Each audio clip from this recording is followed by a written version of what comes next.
नमस्कार। इस वक्त के बुलेटिन में आप सभी का बहुत स्वागत है। आपके साथ मैं हूं नीतू गौरकेला। फटाफट नजर डालते हैं आज की कुछ खास खबरों पर। राजस्थान के उदयपुर में दो छात्रों के बीच जो झगड़ा हुआ, उस झगड़े ने हिंसा का रूप ले लिया।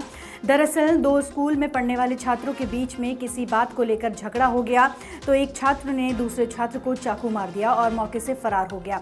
बताया जा रहा है कि चाकू मारने वाला छात्र नाबालिग है, लेकिन इस घटना के बाद पूरे शहर में तनाव का माहौल बढ़ गया। आगजनी यहाँ पर देखने को मिली और इसके साथ ही पुलिस को एक्शन लेना पड़ा और यहाँ पर धारा 163 लगाई गई है। राजस्थान के उदयपुर में सरकारी स्कूल के दो स्टूडेंट के झगड़े के बाद हिंसा फैल गई। भीड़ ने शॉपिंग मॉल में तोड़फोड़ की और पथराव किया। एक गैरेज में खड़ी कारों को आग भी लगा दी। पुलिस ने लाठीचार्ज कर प्रदर्शनकारियों को खदेड़ा। इसके बाद कलेक्टर ने शहर में धारा 163 लागू कर दी। सूरजपोल थाना क्षेत्र के सरकारी स्कूल में दो छात्रों के बीच झगड़ा हो गया। एक स्टूडेंट ने दूसरे छात्र को चाकू मारकर घायल कर दिया। इसके बाद नाबालिग आरोपी फरार हो गया। स्कूल के टीचर ने घायल स्टूडेंट को हॉस्पिटल में भर्ती कराया। मामले का पता चलते ही हिंदू संगठनों ने शहर की दुकानें बंद करवा दी। इसके बाद भीड़ हिंसक हो गई।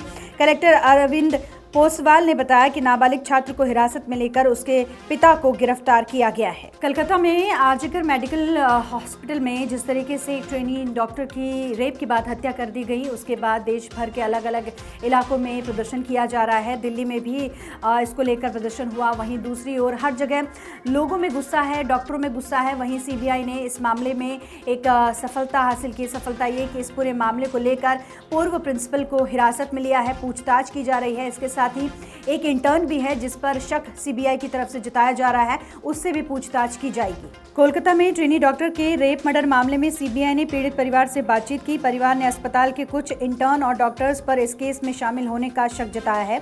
सीबीआई ने कहा कि पीड़ित परिवार ने कुछ नाम लिखाए हैं। हम अभी 30 लोगों से पूछताछ करेंगे। जांच एजेंसी ने अस्पताल के पूर्व प्रिंसिपल संदीप घोष को भी हिरासत में लिया है, उनसे भी पूछताछ होगी। मुख्यमंत्री ममता बनर्जी ने दोषी को फांसी की सजा देने की मांग पर रैली निकाली। इसके जवाब में बीजेपी ने भी प्रदर्शन किया। बीजेपी ने महिला डॉक्टर के दोषियों से सजा देने और सबूत मिटाने का आरोप लगाया। इसके साथ ही बीजेपी नेताओं ने ममता बनर्जी से इस्तीफे की मांग की है। आपको बता दें कि ट्रेनी डॉक्टर की रेप के बाद हत्या के बाद देश भर में डॉक्टरों में गुस्सा है। हड़ताल डॉक्टरों की तरफ से की जा रही है। बढ़ते हैं आगे। इस साल 4 राज्यों में विधानसभा चुनाव होने हैं और इसको लेकर चुनाव आयोग ने 2 राज्यों में चुनाव का ऐलान कर दिया है, जिसमें शामिल हैं जम्मू कश्मीर और हरियाणा। चुनाव आयोग ने जम्मू कश्मीर और हरियाणा में विधानसभा चुनाव की तारीखों का ऐलान किया। जम्मू कश्मीर की 90 विधानसभा सीटों पर 3 फेज में 18 सितंबर को और 25 सितंबर को और 1 अक्टूबर को वोट डाले जाएंगे। हरियाणा के सभी 90 सीटों पर सिंगल फेज में 1 अक्टूबर को वोटिंग होगी। दोनों राज्यों के नतीजे 4 अक्टूबर को आएंगे। मुख्य चुनाव आयुक्त राजीव कुमार ने कहा कि महाराष्ट्र में त्योहार की वजह से चुनाव बाद में होंगे। उन्होंने झारखंड का जिक्र नहीं किया। हरियाणा सरकार का कार्यकाल 3 नवंबर, महाराष्ट्र का 26 नवंबर और झारखंड का 5 जनवरी को खत्म हो रहा है। राजीव कुमार ने कहा कि लोकसभा चुनाव शांतिपूर्ण तरीके से संपन्न हुए।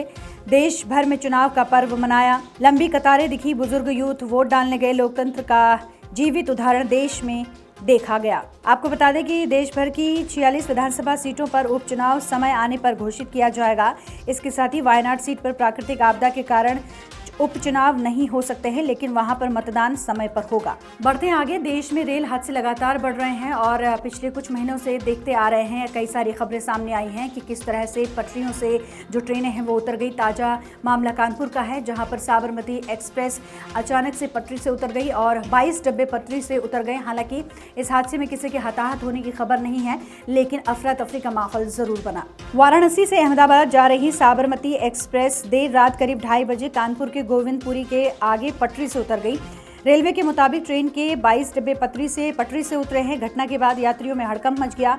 रेलवे, पुलिस और फायर विभाग के आला अधिकारी मौके पर पहुंचे और राहत व बचाव कार्य शुरू किया गया। घटना की गंभीरता को देखते हुए रेलवे अधिकारियों ने तुरंत जांच शुरू कर दी है।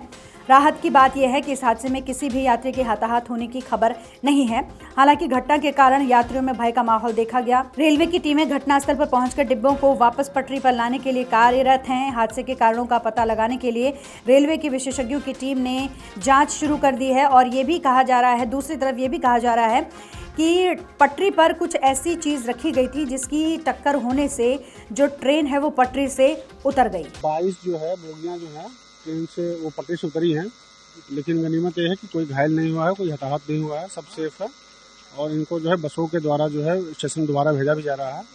और अभी रेलवे द्वारा अभी बताया गया है कि मेमो ट्रेन भी आ रही है, जिससे लोगों को स्टेशन दोबारा भेजा जाएगा। आप लोग लगातार राहत कार्य में लगे हैं, यहाँ दिख रहा है, तो अभी किस तरह से रिलीफ यात्रियों को जो यहाँ पे ट्रैक पे बैठे हुए हैं उनको किस तरह से रिलीफ? देखिए, इन लोगों को सबको जो है पानी, कुछ खाने का, चाहे जो संभव हो पा रहा है वो करा जा रहा है।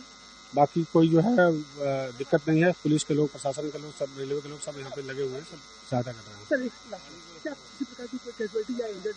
नहीं, कोई कैजुअलिटी नहीं हुई है, कोई इंजर्ड नहीं हुआ है, यही अच्छी बात है। तो ये थी वो अहम खबरें जिन पर हमारी नजर बनी रहेगी और इन खबरों से जुड़ी हुई अपडेट भी आप तक पहुंचती रहेगी।